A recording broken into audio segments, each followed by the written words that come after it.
Bonjour, la vidéo d'aujourd'hui va vous présenter les fonctions logarithme et puissance, mais pas de manière classique, où je détaillerai les points du cours un par un, mais plutôt vous expliquer pourquoi ces fonctions ont été créées et surtout à quoi est-ce qu'elles vont pouvoir nous servir.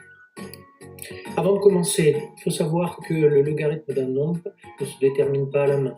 En effet, c'est un calcul complexe qui nécessite l'usage d'une calculatrice. Un petit peu d'histoire. C'est à partir du XVIe siècle que l'on constate une augmentation importante des échanges commerciaux.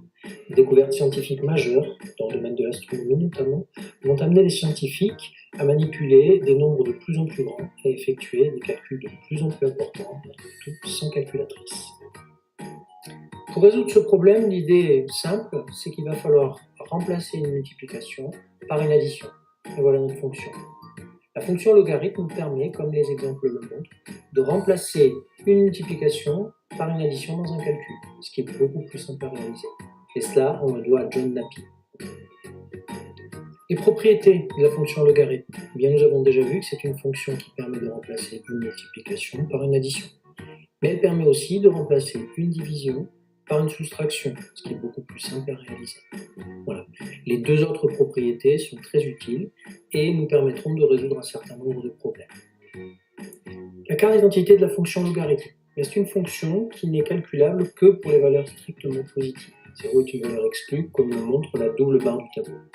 L'observation de la courbe nous montre aussi que c'est une fonction qui est croissante sur son intervalle de définition. Les fonctions puissance maintenant. Alors, ce sont des fonctions qui ont été développées après l'étude de la fonction logarithme. Les propriétés qui s'affichent vous sont connues depuis un certain temps. Attention tout de même, lorsque vous réalisez la multiplication de deux puissances, vous additionnez leurs exposants. Carte d'identité des fonctions puissance. Alors, ce sont des fonctions qui sont de la forme q puissance x et qui n'ont aucune valeur interdite. Nous avons deux cas à distinguer. Le premier cas, c'est lorsque q, qui est appelée aussi la base, est comprise entre 0 et 1. Nous avons une fonction qui est décroissante, comme le montre le tableau et la courbe. Deuxième carte d'identité des fonctions puissance. En fait, il faut envisager le cas où la base q est supérieure à 1. Nous avons une fonction qui est alors croissante, comme le montre la courbe et le tableau de variation. Voilà, cette vidéo est terminée. J'espère qu'elle vous aura aidé. Je vous souhaite bon courage pour la suite et je vous dis à bientôt.